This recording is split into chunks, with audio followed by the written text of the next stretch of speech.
ఢిల్లీలో గాంధీ విహార్ ఇన్సిడెంట్ గురించి మనకి సౌత్ లో అంత న్యూస్ బయటికి రాలేదు. బట్ ఇది మీరు అందరూ తెలుసుకొని మీరు షేక్ అయిపోతుంది మీరు స్టోరీ వింటే. అది ఆన్ ది అవుట్ సైడ్ చాలా సింపుల్ గా ఉంటుంది. ఇంట్లో సిలిండర్ ఉంది, సిలిండర్ ఓపెన్ అయ్యి ఉంది, దానివల్ల అది పేలడం వల్ల లోపల ఉండే వ్యక్తి చనిపోయాడు, దానివల్ల పోలీసులు వచ్చారు, ఇది నెగ్లిజెన్స్ కింద తీసుకున్నారు, రాసుకొని వెళ్ళిపోయారని ఉంటుంది. కానీ ఆ అబ్బాయిని చంపింది తన గర్ల్ ఫ్రెండేనని, ఆ గర్ల్ ఫ్రెండ్ ఆయనతో లివింగ్ లో ఉంటుందని, ఎందుకని చంపిందో కారణం పోలీసులకు చెప్పిందని, ఇన్ఫాక్ట్ చంపడానికి ఎక్స్ బాయ్ ఫ్రెండ్ హెల్ప్ తీసుకుందని, ఆ బాయ్ ఫ్రెండ్ సిలిండర్ సప్లై చేస్తూ ఉంటాడని ఒక 10-15 రోజులు అయిన తర్వాతే తెలిసింది. పోలీసులు వీళ్ళందరినీ అదుపులోకి తీసుకున్నారు, క్వశ్చనింగ్ నడుస్తుంది. అమ్మాయి చెప్తున్న ఒక్కొక్క మాట ఈ కేసు గురించి అసలు ఇది నేను ఇప్పుడు చెప్పడం కన్నా మీరు ఒకసారి వీడియో మొత్తం మీరు చూడండి. Two sensational crimes in the National Capital Region. One where a woman killed a partner and she staged it as a fire. She had him.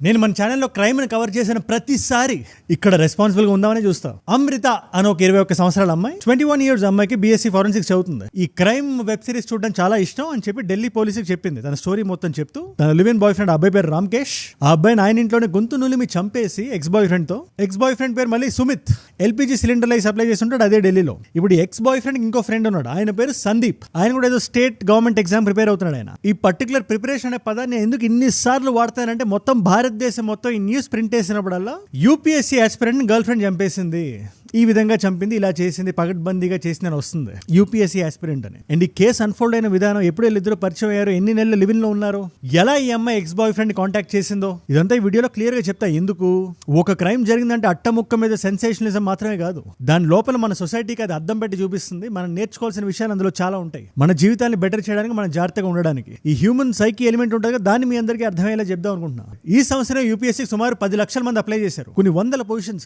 అంతెందుకు మన 2 తెలుగు స్టేట్స్ కలిపి 50,000 మంది అప్లై చేశారు. ఇప్పుడు ఇందులో చాలా మంది సొంత ఊర్లను వదిలి Tier 2, Tier 3 సిటీస్ నుంచి హైదరాబాద్ లాంటి సిటీస్కి వచ్చి, విజయవాడ లాంటి సిటీస్కి వెళ్ళి, లేదా ఢిల్లీకి వెళ్ళి, IIT అయితే కోటాకి వెళ్ళి, లేదా మన రాష్ట్రాల్లో ఉన్న గుడివాడ లాంటి ఊర్లకు వచ్చి చదువుతుంటారు, ప్రిపేర్ అవుతుంటారు. ఇలాంటి హెడ్లైన్ చదివినప్పుడల్లా గుండె మీద చేసుకొని చెప్పండి, UPSC ఆస్పిరెంట్ అంటే ఎంతమంది ఉంటారు, ఎంతమంది సీరియస్ గా ప్రిపేర్ అవుతుంటారు, లైఫ్ మొత్తాన్ని దాని మీద పెట్టి ప్రిపేర్ అవుతుంటారు. అలాంటి వాళ్ళ మొరైల్ డౌన్ అవుదా? మనం ఒక లక్ష్యం కోసం అక్కడికి వెళ్తున్నాం, ప్రాణం పెట్టి ప్రిపేర్ అవుతాం. మీరందరూ చెప్తున్నాను కదా, ఎవరెవరైతే కాంపిటేటివ్ ఎగ్జామ్ ప్రిపేర్ అవ్వడానికి వేరే ఊరు వెళ్ళి చదువుతున్నారో వాళ్ళందరికీ క్రైమ్ ఒక వేకప్ కాల్. ఎవరైతే అబ్బాయి చనిపోయాడు రామ్కేష్ అనే అబ్బాయి, ఇది ఇంకా అమ్మాయి పోలీసులు చెప్పిన మాట, ఇది హార్డ్ డిస్క్ కూడా పోలీసులు రికవర్ చేశారు. ఆవిడ ప్రైవేట్ వీడియోలు పెట్టుకున్నాడంటే అబ్బాయి బ్లాక్ మెయిల్ చేస్తాడని చెప్పి కంప్లైంట్ చేసింది. ఒక UPSC ఆస్పిరెంట్ అని చెప్పి దాన్ని న్యూస్ కొడుతున్నారు, ప్రింట్ కొడుతున్నారు. మనం ఒక ఊరు వచ్చి చదవడానికి వచ్చినప్పుడు ఎందుకు వచ్చామని మనం ఒకసారి ప్రశ్నించుకోవాలి. ఇలాంటి విషయాలు చూసినప్పుడు మీరు వినండి ఒకసారి ఈ కేసు ఎలా అన్ఫోల్డ్ అయిందో. ఎందుకంటే ప్రతి క్రైమ్ మొదలవడం ఆ క్రైమ్ సీన్ దగ్గర మొదలవుతుంది, కొన్ని నెలల క్రితం మొదలవుతుంది, కొన్ని సంవత్సరాల క్రితం మొదలవుతుంది, సైలెన్స్ దగ్గర మొదలవుతుంది. రెడ్ ఫ్లాగ్స్ మనం ఎక్కడైతే ఇగ్నోర్ చేస్తున్నాం, అది అబ్బాయి అయినా అమ్మాయి అయినా, అక్కడ మొదలవుతుంది. ఒక అబ్బాయి నన్ను బ్లాక్ మెయిల్ చేస్తానంటే నేను పోలీస్ స్టేషన్కి వెళ్ళి కంప్లైంట్ చేయాల్సి వస్తే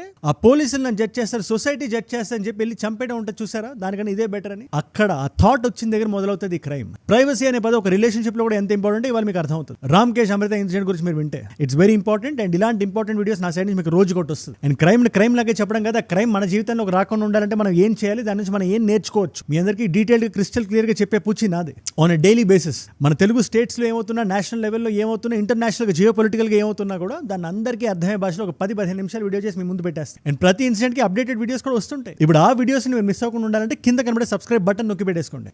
డన్. అసలు ఈ కాంటెక్స్ట్ గురించి మీకు ఏం మాత్రం అర్థం కావాలంటే మనం మేలోకి వెళ్ళిపోవాలి. వీళ్ళిద్దరికి పరిచయమైన టైం అది. రామ్కేష్ అనే అబ్బాయి ఢిల్లీలోకి వెళ్ళి ప్రిపేర్ అవుతున్నాడు. అగైన్ ఒక Tier 2 సిటీ నుంచి ఢిల్లీకి వచ్చి ఒక అబ్బాయి ప్రిపేర్ అవుతున్నాడు అని చెప్పి ఆన్ పేపర్ ఉంది. మరి నిజంగా ఏం చేస్తున్నాడు అండ్ స్టోరీ ప్రోగ్రెస్ అయ్యే కొద్దీ మనకు తెలుస్తుంది.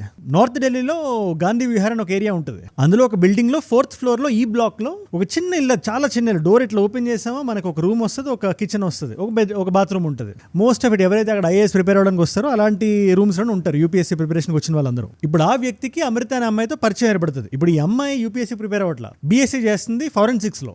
జాగ్రత్త గుర్తుపెట్టుకుంటే ఫారెన్సిక్స్ లో అంటే క్రైమ్ అది జరిగిన తర్వాత శాంపిల్స్ కలెక్ట్ చేసి చూపిస్తారు కదా సినిమాల్లో, దాన్ని ల్యాబ్కి పంపించి టెస్టింగ్ చేసి క్రైమ్ ఎలా జరిగింది, ఎవరు చేశారు, ఎక్కడ చేశారు, ఎందుకు చేశారు, ఇదంతా తెలుసుకోవడానికి అదొక ప్రక్రియ. వీళ్ళిద్దరు ఒకరినొకరు చూసుకున్నారు, ప్రేమించుకున్నారు. ఆగస్ట్కి వచ్చేసరికి ఒక అగ్రిమెంట్ కూడా సైన్ చేశారు. ఏంటి అగ్రిమెంట్ అంటే లివ్ ఇన్ రిలేషన్షిప్ లాగా, ఇంట్లో మీ ఇద్దరం కలిసి ఉంటున్నాం, మీ ఇద్దరం టెనెంట్సే అని. ఇది ఆగస్ట్ లో జరిగింది. ఒక నెల తర్వాత సెప్టెంబర్ లో ఒక హార్డ్ డిస్క్ జరుగుతుంది ఈ అమ్మాయికి. 21 years, ఆ అమ్మాయికి, అబ్బాయికి 32 years. ఇద్దరికి ఏజ్ గ్యాప్ ఒక 11 ఏళ్ళు ఉంది. ఆ హార్డ్ డిస్క్ లో ఆ అమ్మాయి పోలీసులకు చెప్పిన వర్షన్ ప్రకారం ఈ అమ్మాయికి సంబంధించిన ప్రైవేట్ వీడియోస్ ఉన్నాయి. ఇన్ఫాక్ట్ ఈ అమ్మాయికి సంబంధించినవి కాదు, ఇంకా చాలా మంది అమ్మాయిలు ఈ అబ్బాయి హార్డ్ డిస్క్ లో దాచిపెట్టుకుని ఉన్నాడు. నేను కన్ఫరెంట్ చేశాను, అడిగాను, అది డిలీట్ చేయమని చెప్పి అబ్బాయి డిలీట్ చేయలేదు. ఇన్ఫాక్ట్ మన స్టోరీ లోపలికి వెళ్తే వాళ్ళిద్దరికి అక్కడ గొడవ వచ్చింది, బ్రేకప్ అయ్యారు, విడిపోయారు. అమ్మాయి చాలా బాధలో ఉంది. ఒక ఎక్స్ బాయ్ ఫ్రెండ్ కాల్ చేసింది. ఇప్పుడు ఈ అబ్బాయి పేరు సుమిత్, ఎల్పిజి గ్యాస్ సిలిండర్ అయి సప్లై చేస్తుంటాడు. ఇలా సడన్ గా ఎక్స్ గర్ల్ ఫ్రెండ్ కాల్ చేసి ఇలా నా వీడియోలు ఈ అబ్బాయి పెట్టుకున్నాడు, నాకు నచ్చట్లేదు, డిలీట్ చేయమంటే చేయట్లేదు అని లోపల కోపంతో రగిలిపోయాడంట. ఇన్ఫాక్ట్ ఈ ప్లాన్ మొత్తం సుమిత్ చేశాడని చెప్పి అమ్మాయి పోలీసులతో చెప్పింది. వన్స్ దే గాట్ కాట్, మరి అందులో ఎంతవరకు నిజం ఉందో మనకు సమాధానం చెప్తుంది. స్టిల్ 6th మార్నింగ్ అక్టోబర్ లో సిలిండర్ పేలింది వాళ్ళ ఇంట్లో. అక్కడ ఉండే జనాలందరికీ అది యాక్సిడెంట్ లా కనబడింది, నెగ్లిజెన్స్ లా కనబడింది.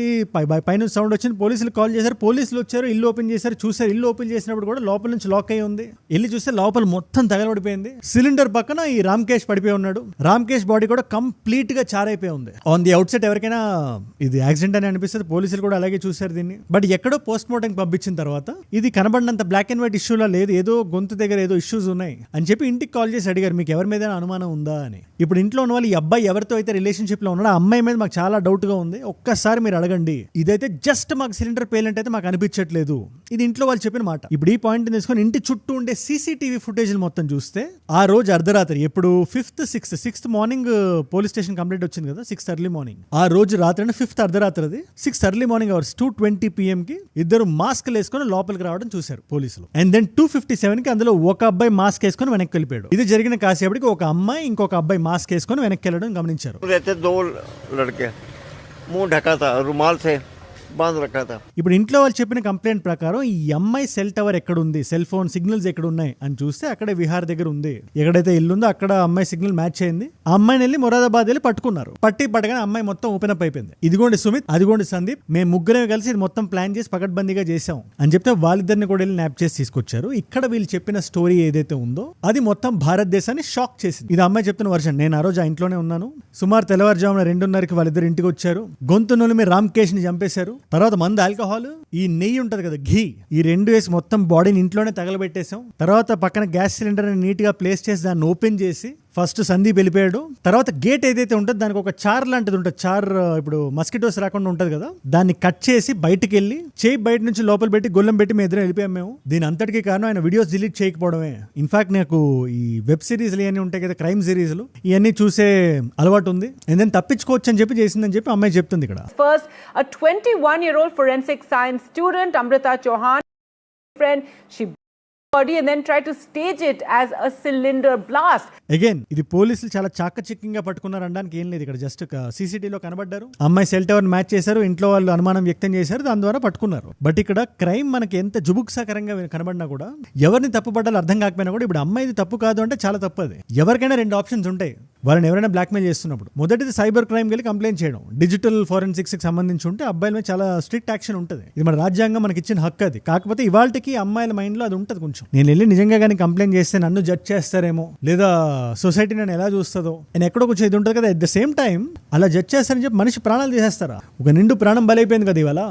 లా తీసుకోవాల్సిన కోర్స్ అది. అట్ ద సేమ్ టైం ఈ అబ్బాయి పర్స్పెక్టివ్ లో మనం చూసినా కూడా రామ్కేష్ సైడ్ ఏం జరిగింది అని, ఒక ఎగ్జామ్ కి చదవడానికి పక్క ఊరు వెళ్ళి ఢిల్లీ లాంటి ఊరికి వెళ్ళి మల్టిపుల్ అటెంప్ట్స్ ఇస్తూ యూపీఎస్సీకి 32 సంవత్సరాలు అంటే ఖచ్చితంగా 3-4 అటెంప్ట్స్ ఇచ్చి ఉంటాడు అబ్బాయి. ఆడపిల్లల వీడియోని ఫోన్ లో పెట్టుకుని బ్లాక్మెయిల్ చేయడం ఎంతవరకు కరెక్ట్? ఈ అమ్మాయి చెప్పిన లెక్క ప్రకారం 10-15 మంది అమ్మాయిల వీడియోస్ ఉన్నాయంట. నిజంగా హార్డ్ డిస్క్ లో ఉన్నాయో లేదో పోలీసులు మనకి ఉన్నాయని అంటున్నారు, కానీ కంప్లీట్ గా నిజాలు బయటకు రాలేదు. ఎంతమంది ఉన్నాయి, ఏం వీడియోస్ అవి, అదంతా మనకి సమాధానం చెప్తుంది. కానీ నిజంగా ఒకవేళ అది అబ్బాయి చేస్తుంటే అది క్షమించారని నేరం అది. దీంట్లో మనందరికి ప్రైమరీగా ఎవరైతే ప్రిపరేషన్ లో ఉన్నారు, ఎగ్జామ్ ప్రిపరేషన్ లో, కెరియర్ కోసం, లైఫ్ కోసం యుద్ధం చేస్తున్నారు, మీ అందరూ కూడా రిలేషన్షిప్ లో ఉండకూడదు, చదువేమి అనంతం అవ్వాలని చెప్పి నేను చెప్పట్లా.